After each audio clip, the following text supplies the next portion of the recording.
Yun po.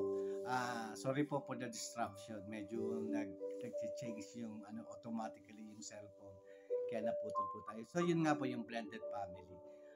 Meron na pong tatlong grupo dun sa blended family. Yung pong mga anak ng asawang lalaki at mga anak ng asawang babae at yung talagang anak po ng ng mag-asawa na po. Nagkaroon ng tatlong set of children in the family. Yung isa, yung tatay, yung from other marriage, yung nanay from other marriage, at saka po yung mga anak na anak mismo nung mag-asawa. So, naging complicated na po and it becomes too hard to ibuwa.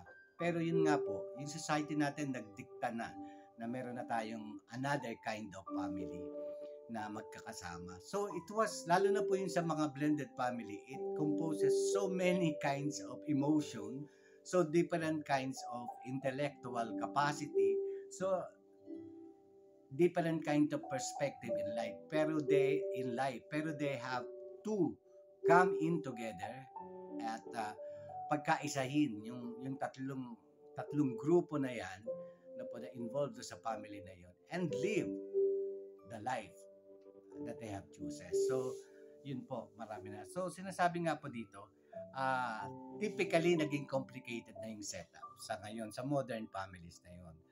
Wherein, the experiences was full of different situation and dramas that changed the world when it concerning the family. So, yun na po yung modern kind of na nangyayari ngayon. Pero hindi po yan sinasabi ng Bible. Dilikta lang po yan ng society natin at ng people around that is doing the practices, and they have learned and they dictated a new kind of family. Pero pagdating po sa Bible naman, isang klase lang po ang ini-explain ng Bible.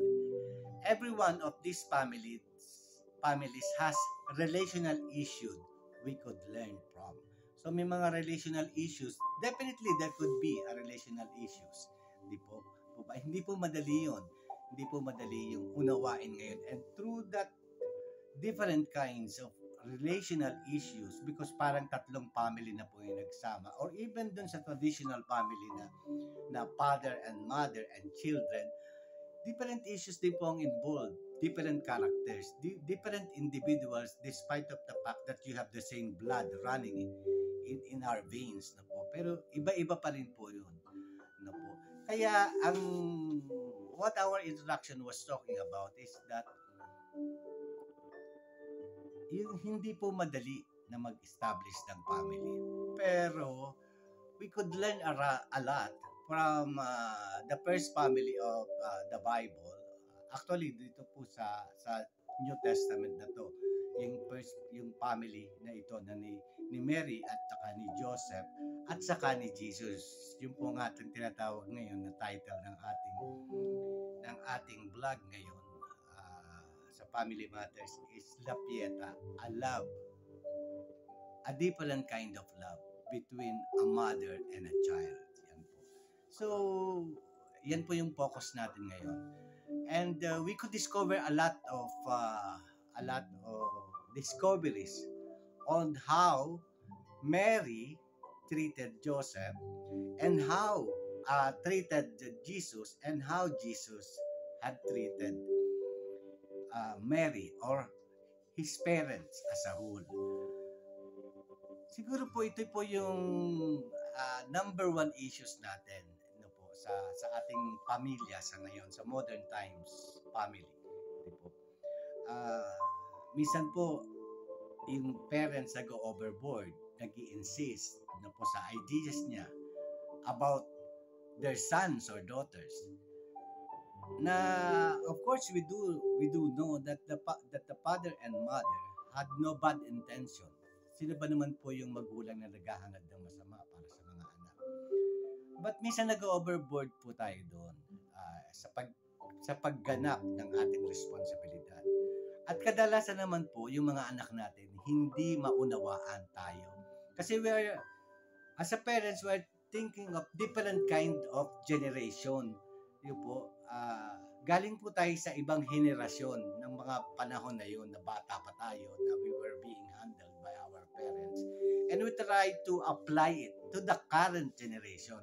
Pero ang bilis pong magbago ng ating paligid. Ang dami po ngayon na mga nagko-contribute to make the society different. Ang dami na rin pong open sa mga kabataan ngayon na hindi open sa atin before. That's why yung choices din natin before, siguro masabi natin na maliliit lang.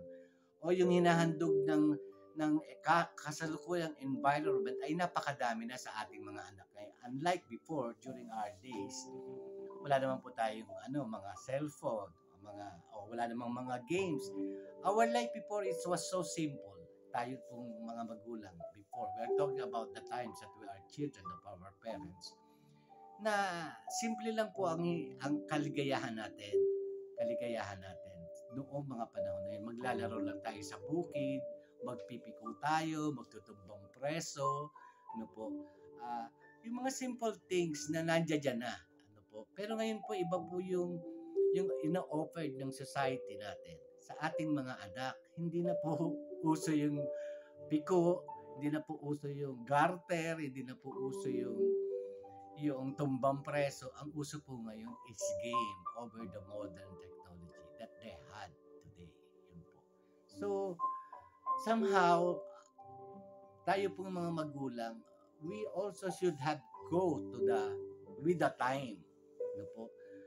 And we should be upgraded concerning ano po yung experiences natin before na hindi na adaptable at hindi na natin pwedeng ipa-implement sa ating mga anak for the current generation.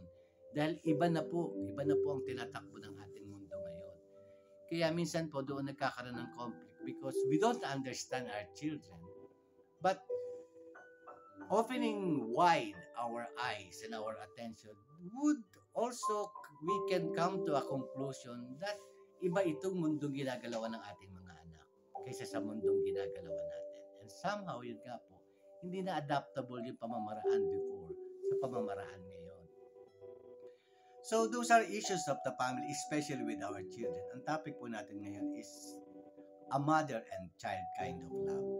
So, we will be discussing more about the children's relationship to the parent and the parent relationship to the children.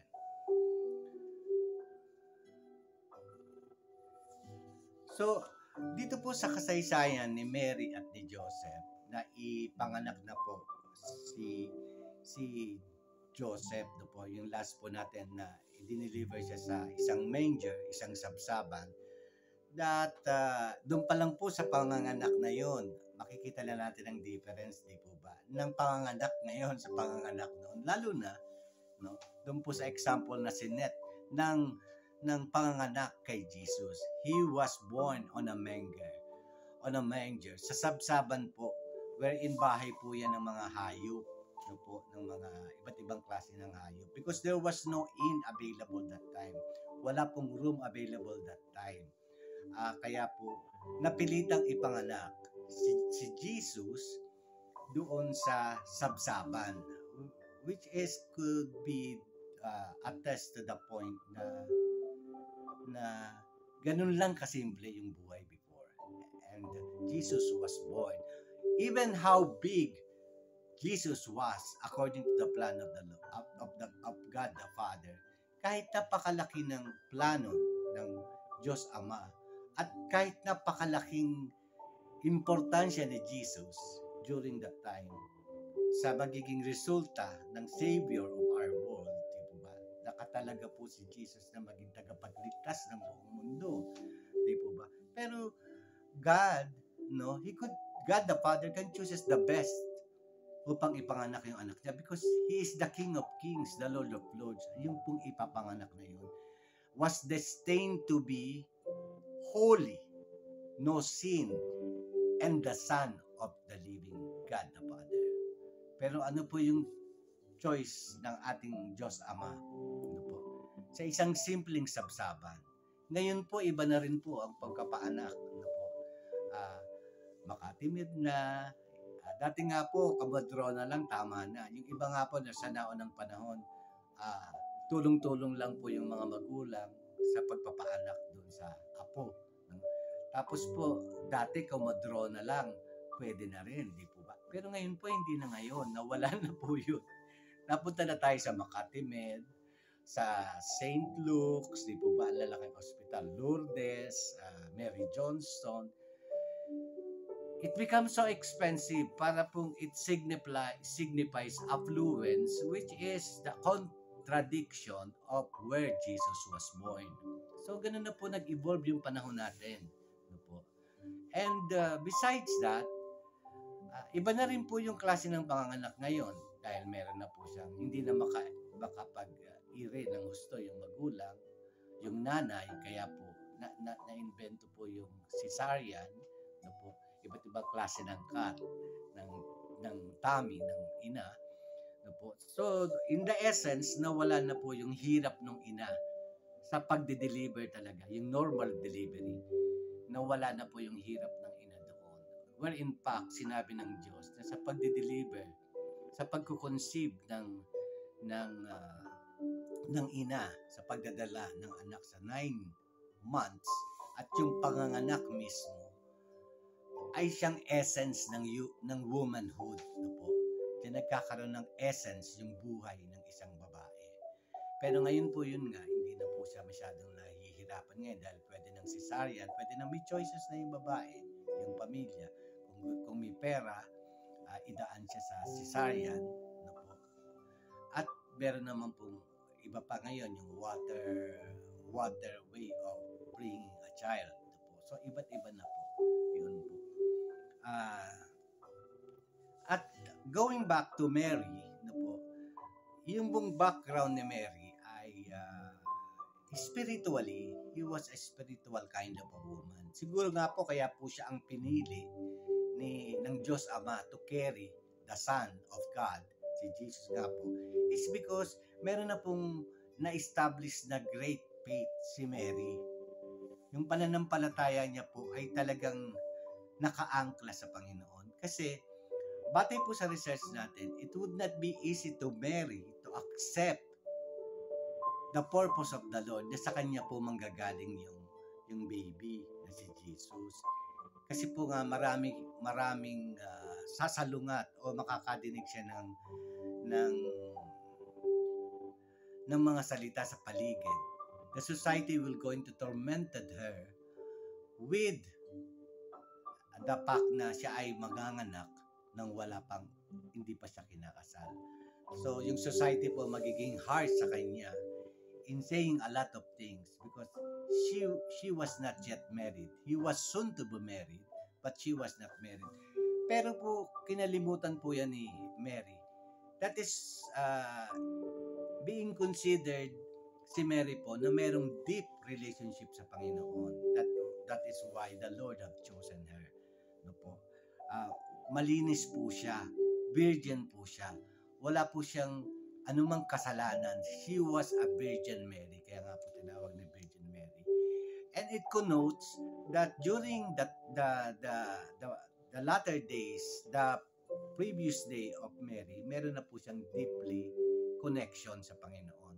Meron na po siyang faith na nakaangkla sa Panginoon. Kaya madali lang po niyang matanggap yung sinasabi ng archangel na si Gabriel tungkol sa message na magdadalang tao siya. Siya ang napili ng Diyos. At yun nga po,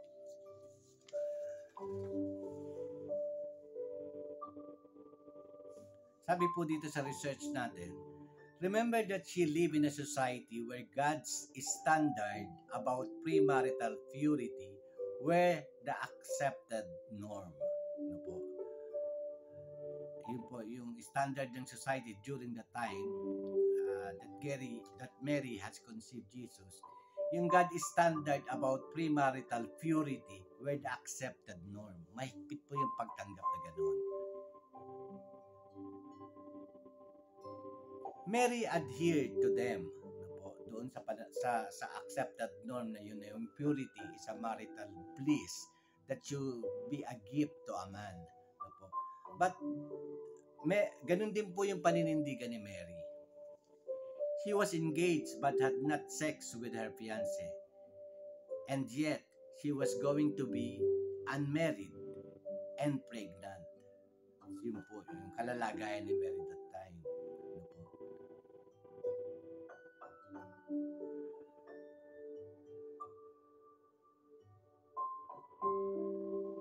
Although, alam po ni Mary yun, hindi niya rin pwedeng itago. Kasi po, lalaki yung tiyan niya po. So, hindi rin siya pwedeng magtago. Makikita at makikita po siya. So, sabi niya po, I didn't do what you think, but the obvious would be undeniable. Yung po obvious reason na pregnant siya ay hindi niya matatago. The proof was going to be visible as the baby grew within her. Surely she thought that she was going to be seen as a hypocritical sinner, and engagement to Joseph was going to be wrecked. Pero yung response po ni Mary kay Gabriel, sabi niya po, "Behold, the maid servant of the Lord, let it be to me according to your word." So sabi ni Mary kay Archangel, "Behold, the maid servant of the Lord." Ibig sabihin, maid servant of the Lord. He is a servant of the Lord. She is a servant of the Lord. So sabi niya po, "Let it be to me according to your word." So, parang hindi po siya nakikipag-usap kay Archangel Gabriel kung hindi sa Panginoon. Na sinasabi niya po, "Let it be to me according to your word." So, pinahintulutan niya pong mangyari yun. So, ang stand ko po dito, nakikita natin na si Mary po ay meron na talagang matinding pananampalataya sa Panginoon. That's why hindi po naging mahirap sa kanya na tanggapin ang plano ng Diyos Ama na she would going to conceive a baby that will be the Messiah of the world. So yun po. Now, what about Jesus naman po? What about Jesus? Of course, Jesus, we knew that he was the Son of God.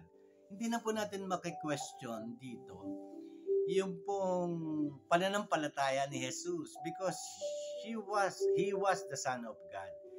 And kumbaga, paglabas niya po sa mundo, implanted na yung greater purpose of the Lord. Why he was on earth. Because he will be the Messiah, the Savior of the world. So hindi na po natin pwedeng questionin yung pananampalataya at paniniwala ni Jesus about his God, the Father. Yun po yung ama niya. So, siyempre po, yung pumasok sa katawan ni Mary was a Holy Ghost, bringing the soon-to-be Jesus in the tummy of Virgin Mary. So, definitely, yung DNA po niya, nandiyan na yung DNA ng Panginoon. At alam niya na po what was the goal and the purpose of the Lord, God the Father, His Father, was for Him when He was still being conceived by the mother. So, we cannot question the faith of God that it was also, the faith of Jesus that was also already instilled in Him. Now, we will be, kaya ka po binigay yung background ng faith point ni Mary at saka ni Jesus, because their character will play a vital issue in the three recorded scenarios of the Bible na makikita natin yung pagpapalitan ni Mary at saka ni Jesus. Mga circumstances ng buhay wherein we could explore the way Mary handled Jesus and the way Jesus handled Mary and Joseph. Yun po.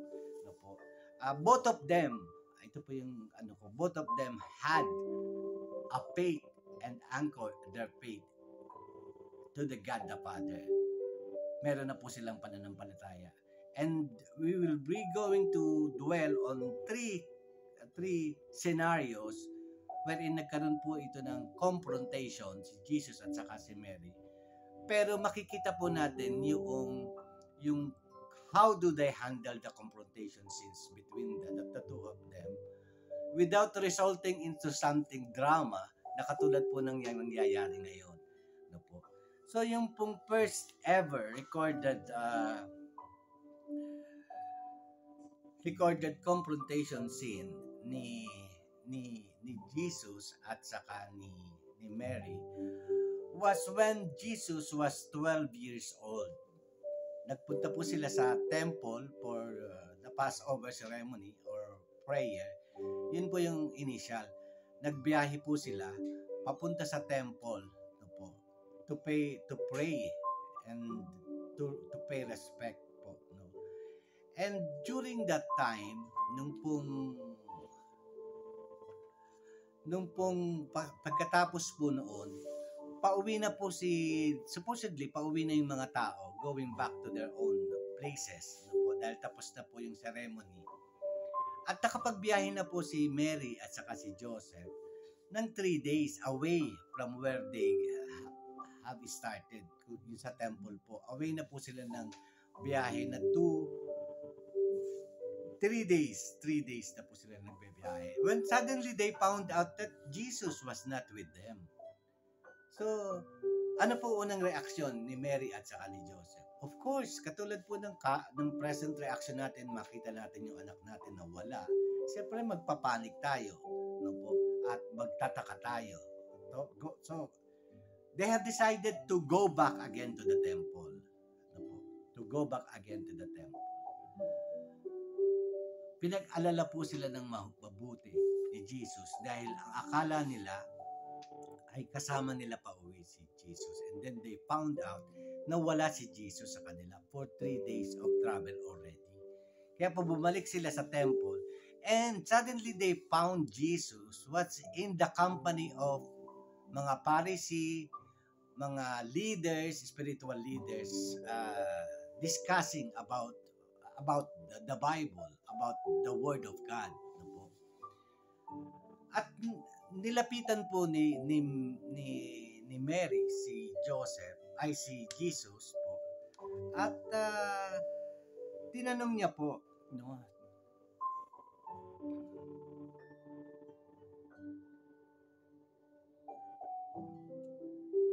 sabi po dito sa research natin, I would most certainly chastise my son if we left to go home and he stayed behind. Even if it was in a church, he would have been grounded for quite some time.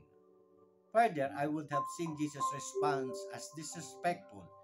The sheer authority which he spoke to his parents would have been unpalatable for me. Mary did a much better job for handling the situation than I would have. So, ang sinabi po ni Mary, saan ka nagpunta? Saan ka nagpunta? Bakit humiwalay ka sa amin? Sabi niya kay Jesus. Sabi niya po kay Jesus. Nag-alala kami, why are you doing it to us, your parents? Yun po yung sinabi ni Mary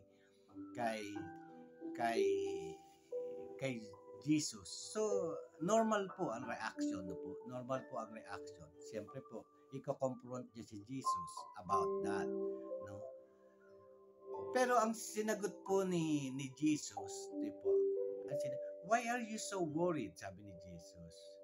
Don't you know that I should be in my Father's business? So, ang ibig sabihin ni Jesus, ito po, ang sinagot niya po, somehow parang very firm and direct answer.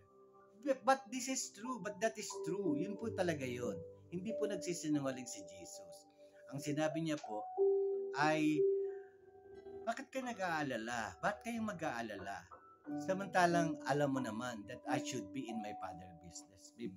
My Father's business. Kasi alam po ni Jesus kung ano ang dahilan kung bakit nandito siya. Ano po? It was God the Father's business that she was brought about on earth. Kaya definitely, He will be doing a lot of what God wants Him to do, to fulfill His purpose dito on earth. So, makita po natin yung confrontation scenes na yan na reality of being a mother, nag-alala si si Mary. Ano po? At makikita po natin bakit po si Mary ang nagsalita at bakit hindi si Joseph. Ano po? Nakikita natin na normally naman ganun ang nangyayari. The woman of the house, the mother of the house, take good care of the situation of the house, while the father takes his role as a provider of the house. So, ginalang po ni Joseph si Mary na siya mag-confront kay Jesus. More than anybody else po talaga, ang mas nakakaalam ng ating bawat karakter ay yung nanay dahil yun po yung kasama natin sa ating bahay bilang mga anak. Siya po yung nagde-declare ng lahat ng mga bagay or in charge of a lot of things in the house while the father is providing. So, nirespect po ni Joseph yun kay Mary, and he gave the authority to Mary to confront Jesus. At yun nga po. So, normal po yung reaction ni yung pong question ni Mary. At normal din po yung parang straightforward na sagot ni Jesus. At makikita natin dito na they know. Pine-perform lang po ni Mary yung role niya as a mother of Jesus. At sa sagot ni Jesus, pine-perform niya rin po yung totoong role niya. No po? Pero something is extraordinary with this conversation. Nung sinagot po ni Jesus si Mary ng diretso, no po, hindi po nag-response negatively bakit mo ako sinasagot ng ganyan? Bakit nangangatwiran ka ng ganyan? Hindi po. Nang sinabi po ni Jesus yan kay Mary, at narinig niya pa na, don't you know that I should be in my Father's business? Alam po ni Mary na totoo yung sinabi ni Jesus. Although anak niya si Jesus, sa human point of view, talaga pong anak niya si Jesus. Pero in the supernatural point of view, alam niya din na totoo yung sinabi ni Mary. Dahil sinabi sa kanya ni through Archangel Gabriel na yung purpose ni Jesus was to be the Savior of the world. So hindi rin naglapastangan si Jesus, but his answer was straightforward in accordance to the will of the Lord. Yan po. Kaya naman, hindi naman na nag-response si Mary dahil alam niya din na totoo yung sinasabi ni Jesus. Mary reacted as a human mother, po. And just the way Jesus reacted as a human child of Mary, but merong weight na ibang kasama yun. Dahil talaga naman pong there was a purpose of the Lord that He should serve rather than following his parents and their mother. Yun po. So makita natin itong first confrontation na yun that shows both of them knows the purpose of the Lord. Despite of the fact na si Mary talaga ang ina niya, pero yung pong kinonsep niya is a supernatural son of God na meron din sinabi rin po yung purpose sa kanya that he should be the Savior of the world. At si Jesus naman po, totoo din yung sinabi niya. Although there is a point of straight and direct reply na somehow kung pag ilalagay natin sa pagkasulukuyang panahon, ay medyo mag-iinit yung yung ulo mo, di po ba? Kasi sasabihin natin, kahit ano pang rason mo, dapat hindi mo ginawa yan dahil nag-alala kami. Ganon. Pero totoo po, kaya nag-submit din si Mary sa sinabi ni Kristo because he knows that his son is the Son of God. Kaya yung pong Jesus was so bold in answering the circumstances at hand. And Mary was bold also in performing her task as a mother, as a human mother of Jesus. But above all this conversation, naghari po yung pananampalataya nila sa ating Diyos Ama na they know that both of their purpose is serving for a higher purpose of the Lord. Yun po.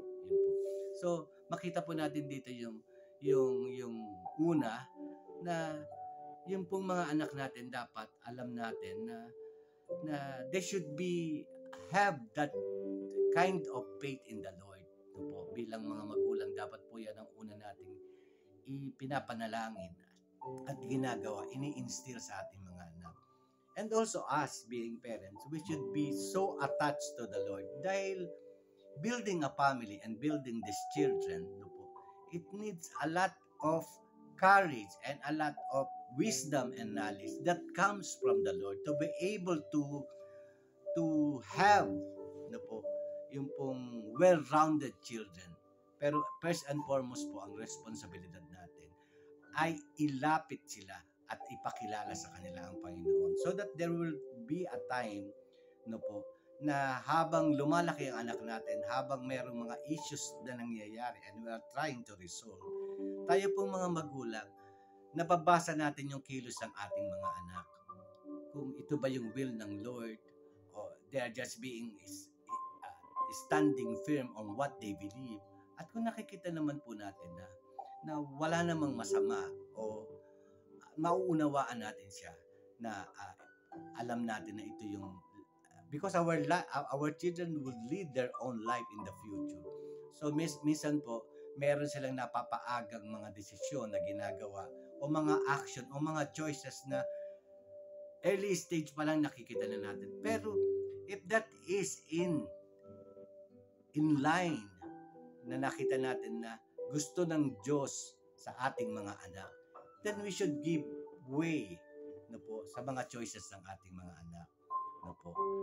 If that kind of relationship, we are confident that we have brought our children in the knowledge of God and we have led the Lord to handle our children, no po, we could be in confident na at meron tayong wisdom and discerning spirit na wala namang ginagawang masama yung ating mga anak doon sa choices na yun.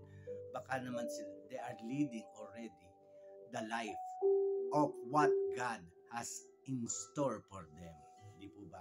Pag nagpapakita na po ng self-determination yung anak natin, pag nagpapakita na po ng self-willed, hindi lang po bastos dapat, di po ba?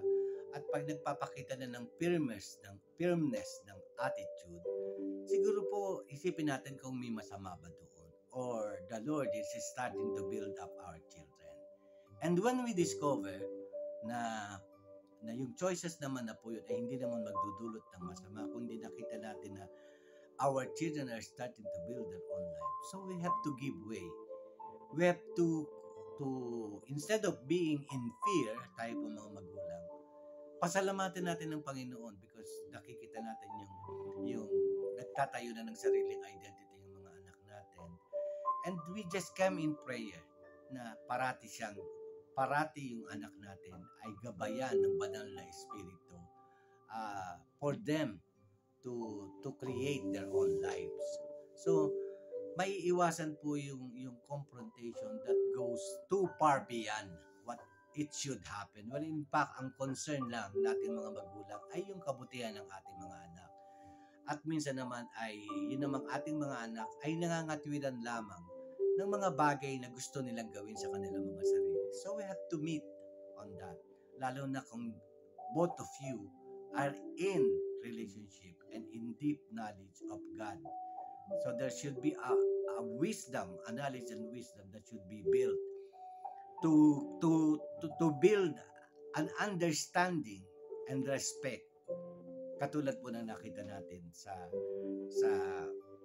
between the mother Mary and Jesus dito sa isang senaryo na to.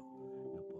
At kaya ko po binigay yung background ng pananampalataya ni Mary na meron siyang deep faith in God. At saka lalo na naman yung kay Jesus, we know it knowingly. We know it na talaga pong deep na po yung pananampalataya sa Panginoon. Dahil alam niya, nasa DNA niya, na alam niya kung ano yung purpose niya, na to save the world. So he was doing only, tama po yung sinabi niya. Although ina kita in a human form, pero above us there is the will of God that I am now is starting to perform yung purpose po ng Panginoon. And since pareho silang deep in faith, hindi po sila umabot doon sa other situation wherein na out of hand yung confrontations na to. Kaya po napaka-importante ng relationship ng magulang sa Panginoon at yung maituro din natin sa ating mga anak yung about for our children to establish a deep knowledge of the Lord and accept our Lord as their personal Savior. Yun po. So napakaganda po nung scenario na yun at ang dami nating nakita na between a mother and a child. Dito po sa pangyayari na yan, 12 years old pa lang si Jesus. Pero nakita niyo naman po yung salita niya, don't you know that I should be in my Father's business? Di po ba? So, yun. Hindi naman bastos yung salita ni Jesus. Pero, totoo yun. Yun ay may katotohanan. May katotohanan. And at the same time, Mary accepted it without overreacting. Di po ba? Kasi alam niya naman talaga yun. Dahil alam niya din at sinabi ni Archangel na the son, your son, you will going to conceive and you will deliver a son that will save the world. So, yun po yun. Yun po yung first interaction na medyo malalim ni Mary at ni Joseph. And the second interaction is during the wedding in Canaan. During the wedding in Canaan, wherein Jesus and Mary was there at may ikinasal po. Yung pong background po nitong ikinasal para daw po itong malapit na mga kaibigan ni Mary at saka ni Jesus. And in that wedding, nandiyan din po yung mga anak at kapatid ni Jesus during those time. Yung mga half siblings ni Jesus. Kasi po half sibling kasi po si Jesus ay anak ng Diyos.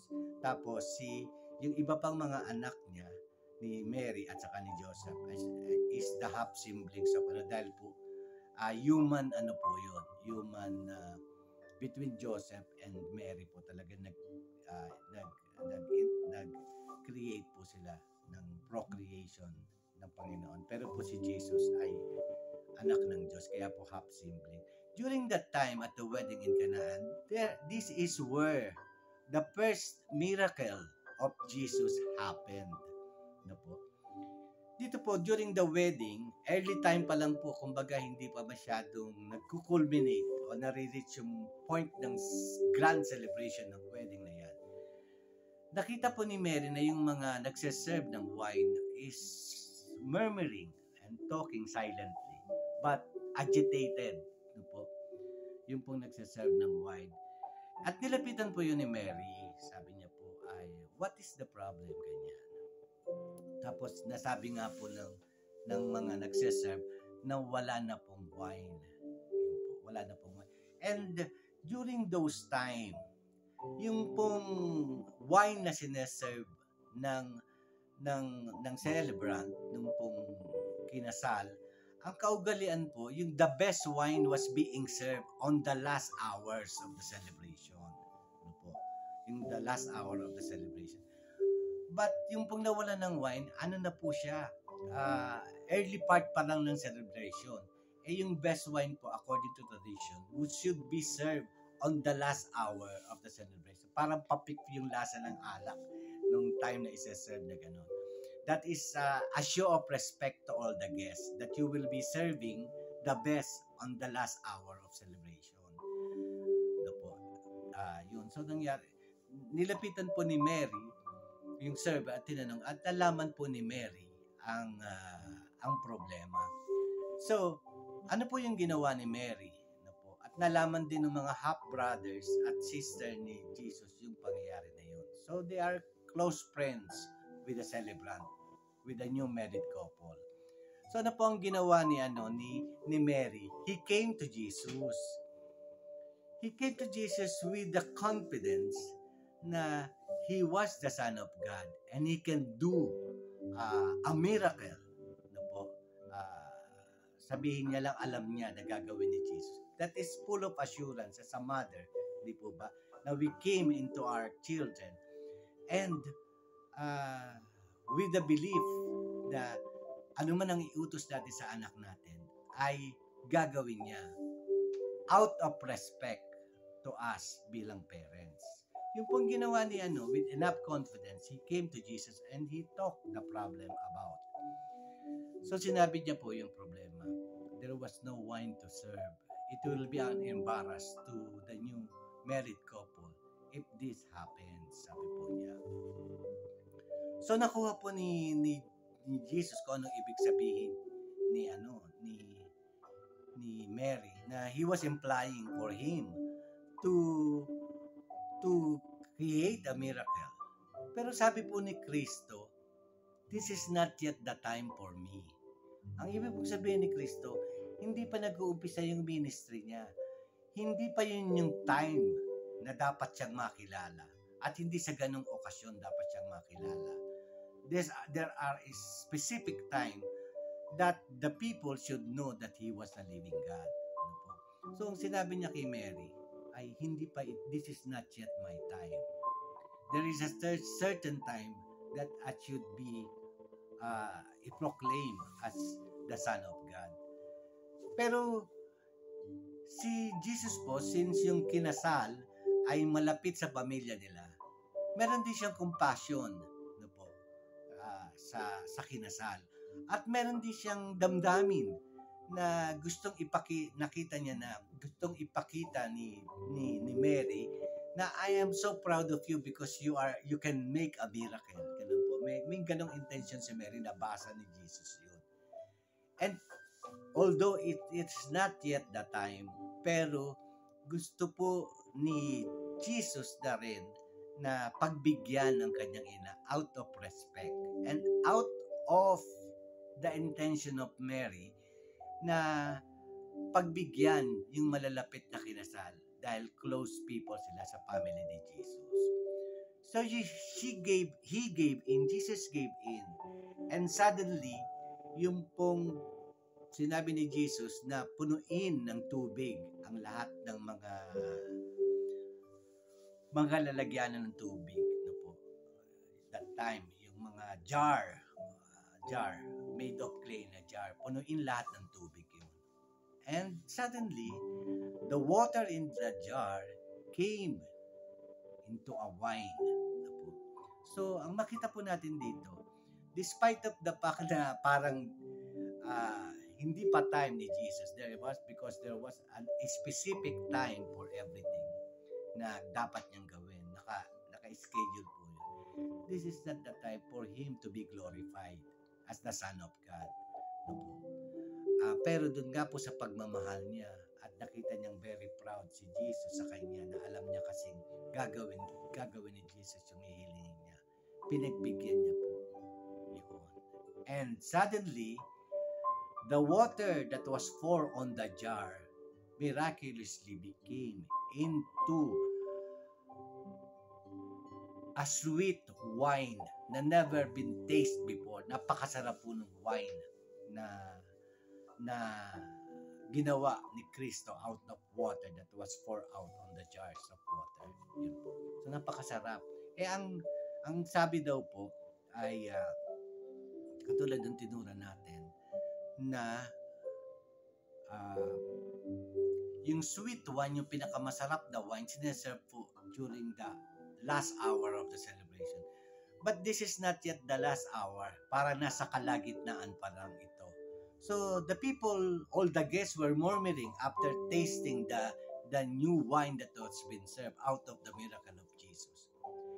They are murmuring. What are they murmuring about? Pinupuri nila yung kinasal because ito daw yung pinakamasarap na wine na natikman nila. Kaya sabi po nila, normally the best taste wine was being served on the last hour, but this is still the half hour of the celebration, but you have managed to serve us yung pinakamasarap na wine that they never have tasted before. So lalo pong natuwa ang mga guests, and Mary was so happy with that miracle, although he was imposing siguro meron din siyang sort of parang yabang din, being proud of her son, di po ba? At ganoon din naman po si Kristo. Ang nakita po natin dito, ah, sinabi ni Mary kay Kristo ang problema with enough confidence na nananampalataya siya na kayang gawin. Yun ang nakita dito ni Kristo. Nananampalataya siya and he was being proud of Jesus na anak niya po yun. Kaya nilapitan niya, alam niya may magagawa si Jesus. So, despite of the fact that it was not yet the time, Jesus had performed the first miracle recorded in the Bible, in the New Testament, yung pong wedding at Kanaan, that the water was turned into wine. Not only just a wine, but the most tasteful wine ever. Ito po. So nakita po ni Kristo yung compassion ni Mary sa ikakasal because they were close to them. And also, hindi makikita natin yung compassion din ni Kristo in performing that first miracle dahil malapit din siya sa mga tao. And everybody was so happy with that decision. Ano po. So hindi po na-unfold dito kung may nasabi sila na sino, mirakulo ba yun? Wala pong nakadiscover noon na sa mga guests. Kung hindi lamang po si Mary, si Joseph, at yung mga kapatid ni Kristo during that time. At siyempre po yung celebrant dahil alam nila na yung problema. So, makita po natin yung wonders of it. Na-serve yung purpose na hinihiling ng nanay, pero it doesn't create that much hula-baloo to the guest. Kasi hindi naman po nasabi na mirakulo ni Kristo yun po. It was stay on the aspect not to give too much attention to Christ because it is not yet the time. So may ganong parang lihim lang din yun between the family of the guest, of the newly wedded couple at saka sa family ni Jesus at si Kristo. So nakita po natin yung compassion ni Mary, yung faith niya kay Jesus. Nakita din po yun natin yung pagsunod ni Jesus, although it was not yet his time to perform such miracle, pero nagawa niya rin po silently without making a hula-baloo na makatawag pansin. So it served the purpose that it is not yet the time that I should be proclaimed na po na ako yung anak ng Diyos. Kung baga, nakita po natin yung respect, yung being proud ni Mary about his son, no po. At si Kristo naman po yung pagsunod sa ina, at saka yung compassionate heart din ni Kristo during that time. So what would we learn with this? No po. Minsan po, tunay na we are proud of our children. We are proud of our children. And we wanted our children to do more of what they can. Minsan po, hindi naman kaya ng anak pero pinupush natin sila to their limits to be somebody else, di po ba? At kadalasan po niyan to show other people that my son, my daughter is special, is intelligent, is whatever superlatives that we want the people to imply to our children. But somehow po, dyan din po nahihirapan ang ating mga anak. In as much as they want us to be proud of them, pero po mga anak din na hindi po sila, nababurden po sila ng expectation natin bilang mga magulang. Yun po yan. So whether they want to perform it or because napipilitan sila, nahihirapan po yung ating mga anak. Nasasakal po sila minsan sa ating too much expectation. Just like Mary, we should have that kind of compassionate heart. Yes, sinasabi po ng Bible na turuan natin ang mga anak. Let them find their own niche under the sun. Pero hindi po lahat ng ating mga anak ay pare-pareho. Minsan nako-compare pa sila dito sa isang anak na to. Minsan ganyan, mas magaling pa si mas mabuti pa si ganito, mas maganda pa yung kapitbahay natin, ganito.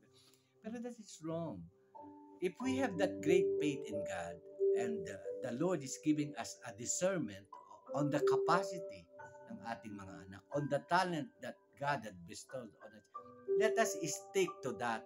Huwag po nating pilitin, ano po, na yung mga anak natin ay gumawa ng lakpas sa kanilang kakayanan. Every creation of God, lalo na po tayo, He had bestowed gifts and talents. Yun po yung itry nating i-discern ano po yung talent sa mga anak. And let us work on that angle ng talent nila na binigay ng Panginoon. Not too much or not something that they don't have, but what they don't have, and let us figure out the way where they can brought out and practice the talent that they have. Yun po. May limitasyon po. Huwag nating gawing yung hindi na yung pangarap natin sa ating mga sarili, minsan nilalagay natin sa mga anak, pinipilit natin. Yung mga kabiguan po natin sa sarili, minsan pinipilit natin ibigay at ilagay yung burden sa ating mga anak, di po ba? That is not going to happen. It will create confusion. It will create nande-depress po ang mga bata. Nawawalan din sila ng sarili ng confidence. And minsan, tayo pong magulang yung sanhi po noon. So, let us discover our children and allow them to grow, to prosper, to conquer whatever the gifts that they have and the talents that they have. Let us help them. If we have identified their individual uniqueness and talents and gifts, help them kung ano po yung meron sa kanila na pinapakita sa atin ng Diyos. Huwag po tayong maghagad o maglagay ng burden sa ating mga anak that somehow try to destroy their confidence in themselves.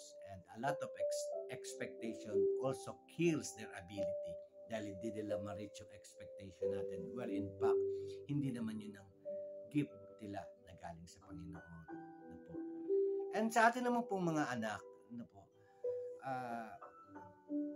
yung pagiging proud ng ating mga magulang sa atin, ano po, huwag natin silang masamain, or kung pinupush man nila tayo into our limits, somehow, katulad ni Kristo, pinush siya ni Mary, pero si Lord po, nag-submit, o sabihin na natin, nag-compromise siya, because nakita niya yung gininto ang adhikain ng kanyang ina, yung compassion over the people.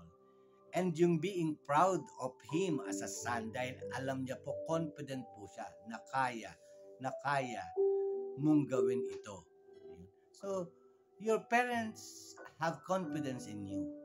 Lalo na po yung parents na talagang nadi-discern, may discerning spirit on your gifts, on your talents, and on your capacities. Huwag po nating masamain yun. Huwag po nating masamain. If ever naman po, katulad ni Jesus, sinabi niya na this is not yet the time. Kung gusto po nating mag-reason out during the time that we are being pressured by our parents, let us be just like Jesus, ano po, saying our point, but with respect and with love din. Minsan po yan yung nawawala sa mga kabataan natin ngayon. Alam naman po natin na wala pong masamang intensyon ng ating mga magulang. Minsan nga nag-overboard sila. Yun ang mali. Hindi po ba? Pero yung mga anak po, they should always be, si Kristo po, Diyos ng mga Diyos. No po. Siya po yung magsisave sa earth. Pero nakita po natin yung the manner that He responds to the demands of her mother with enough respect. Tinitignan niya po yung bakit ba ginagawa ng nanay ko to. Kasi meron siyang high compassion dito sa mga taong ito. He wants to help the people. Minsan po ganun yung ating mga magulang. He just wanted to help you, our children. Ano po? Dahil alam namin kaya nyo. Di po ba? At so, answer it with always respect. Yun po yung makikita natin kay Jesus. Despite of the fact na hindi naman na po dapat ding sundin agad-agad ang kanyang ina dahil may other purpose ang Panginoong Diyos sa kanya, at yun po yung business niya. Pero still, he managed to pay respect and love her mother kahit na po minsan ay magkaiba ang kanilang pamamaraan. Pero yung respect po ay nandoon. So we could see in this second scenario sa interaction ni Joseph ay ni Mary at saka ni Kristo, yung respect, no po, at saka yung kanilang tumatayo sila bilang mga magulang. Hindi mahirap unawain pag naisip po ng mga anak na ginagawa lang ito ng mga magulang without any bad intention, nag-overboard lang, pero with respect. Pwede po tayong sumagot, mga anak, pero with respect. Yan po yung number one, with love and respect. Hindi po mahirap gawin yan para hindi po siya napupunta sa deeper and out of order confrontation, katulad po ng nakita natin kay Jesus. At ngayon naman po, yung ika-third instance wherein there was an interaction between Jesus and the mother. We are just calling it La Pieta, di po ba? A mother and son kind of love. Yan po yung title nito. Yung last po na recorded sa Bible na interaction ni Joseph at saka ni Mary is the time when Jesus was about to die on the cross. Sa mga huling sandali ng buhay ni Kristo. And the mother, Mary, was there down on the foot of Jesus, on the foot of the cross, together with Mary Magdalene and some disciples of Jesus at that time. Siguro naman po ay napakasakit sa isang mga magulang na a death nearing yung pong anak natin. He was about to die.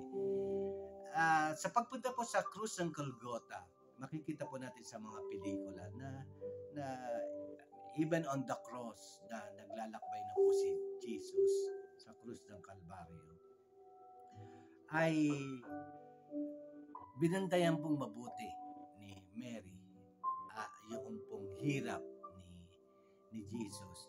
Kahit dun pa lang po sa after na hatulan siya ng kamatayan sa krus. Yung pong, kung napanood niyo po yung Passion of the Cross ni Mel Gibson, sa ni John Caviezel, ay makikita niyo po talaga po na yung pong sakit at hampas sa katawan ni Kristo ay nagkawatak-watak po yung likodan niya, ano po, sa hampas, sa dami ng hampas na tinamo niya. Sabi po ni Mel Gibson, it was indicated in the Aramaic Bible kung halos ilan yung hampas na yun, at yun po yung pinakita. It was so a blooded scenario, pero yun daw po yung totoo, sabi ni Mel Gibson. So nakita po lahat yan, Virgin Mary, and we could only feel yung sakit ng kalooban ng isang magulang na makita ang anak mo na naghihirap. Napakasakit po. Kung pwede mong pipigilin mo. O kung pwedeng ikaw na lang masaktan, gagawin mo. Yan po yung puso ng mga magulang, mga anak. Ayaw po nila tayong maghirap. Gusto po nila ng magandang buhay para sa atin. But even if gusto nila, hindi po natin maiiwas ang katotohanan na dadaan ng mga anak sa napakaraming paghihirap sa pagharap sa buhay na to. Pero yung pong kahalagahan ng mga pangaral at mga concern ng ating mga mahal na magulang sa atin, hindi po natin matatawaran yun. Kaya minsan, nagde-decide tayo na nakikita ng magulang na mapupunta kayo sa katiwalian o mabibigo kayo. Yun po yung ginagawa ng magulang. Parang pini-preempt nila parati. Binibigyan nila kayo ng ginintuang aral o ginintuang salita upang makaiwas kayo sa mga hirap ng buhay. Opo, minsan po na-overdo yan, na-overdo ng mga magulang. Pero the fact still remains, wala pong magulang na naghahangad ng masama upang masaktan, upang mabigo ang mga anak. Kaya irespeto po natin yung mga anak. Let us try to understand our parents na although nag-overboard man sila, pero everything was being done out of love. So let us not forget the point, mga anak, na gusto man natin o hindi yung sinasabi ng ating magulang, let us let them feel that we love them, we understand them, and we respect them. Minsan po, tanggapin natin upang maramdaman ng mga magulang ang pagmamahal at ang paggalang natin sa kanila. Ano po? Upang mabigyan ng kahalagahan ang pagpapahalaga ng bawat isa sa pamilya. So mapunta po tayo ulit doon. Sa put po ng Golgotha na nakapako sa krus and he was about to die. Nakita po ni Jesus na nandun ang nanay niya. Crying hell. Opo. Iyak po ng iyak. Ay, napakasakit po nun sa aming mga magulang na makita kayong naghihirap. Hindi man sa pako sa krus, kahit na anumang pong paghihirap niyo, magdurugo at magdurugo ang puso namin bilang mga magulang. And at that moment, hinihabilin po ni Kristo si Mary. And this is the twist. Although nandun din po yung mga anak, mga half siblings niya present on the foot of the cross, hindi niya po ipinagbilin si Mary sa kanyang mga half brother and sister. Kasi po naniniwala, nakalagay po sa research natin, na naging mananampalataya lamang ang mga half brother and sisters ni Kristo nung after the death of the cross. Pero during those times, wala pong nailahad na yung mga kapatid ni Kristo na babae at lalaki ay may faith kay God na ganun katindi. Pero they know God, but it was not being discussed in any part of the Bible na ganun ang pananampalataya. Kaya po, nung moment na mamamatay na si Kristo, inihabilin niya po ang kanyang anak sa isa sa mga apostol na si John. Inihabilin niya po. Bakit po? Kasi po yung apostol po na napagbili na according to the is John. Ano po?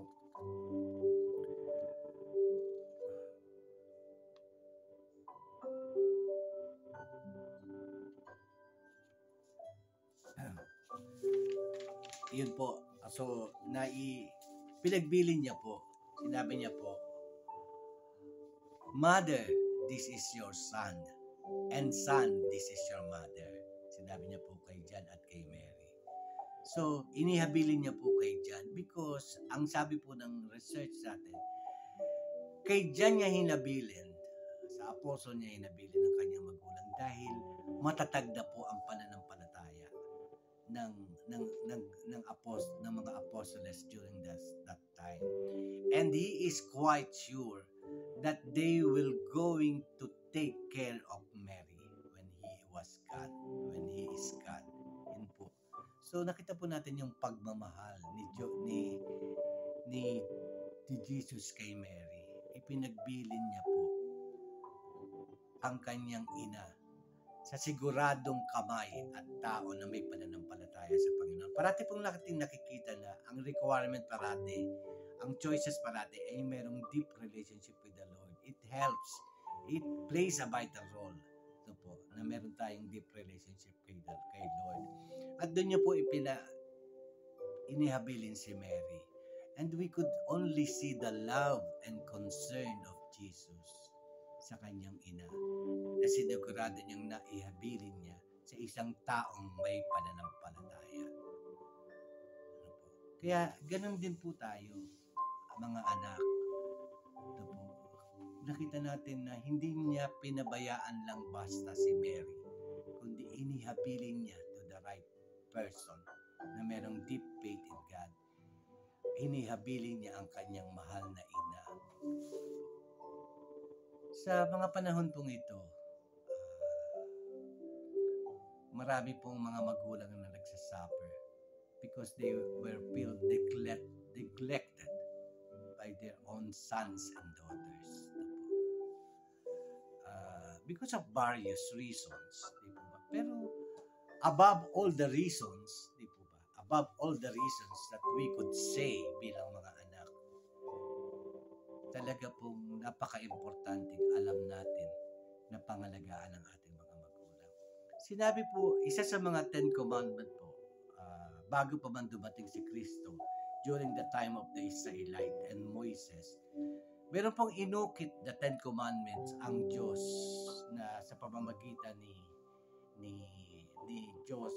ni Moises. Dadala-dala niya after magpunta siya sa bundok wherein he is meeting the Lord.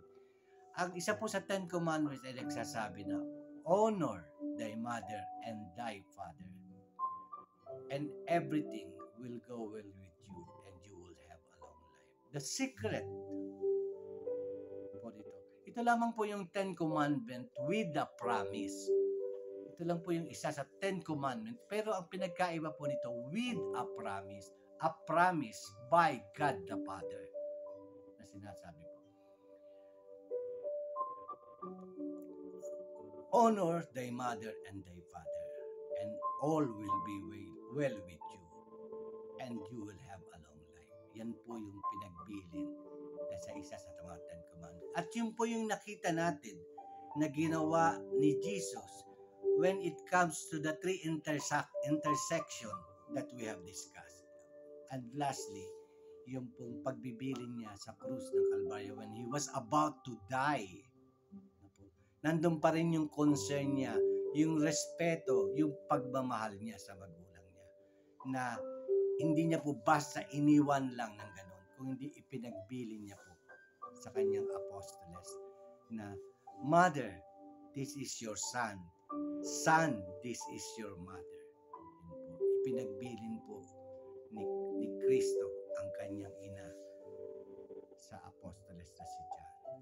We could see the love, the overflowing with all these three interaction. We could see love, respect, both ways po, with the mother, the parents, and the children. Now, the point is, even if at the present days there are a lot of disturbances or choices or a lot of things being offered by the modern world that disrupted our form of communication, and somehow it resulted to diminishing love for one another. From what we have discussed today, the love, respect, in whatever circumstances should remain in our hearts.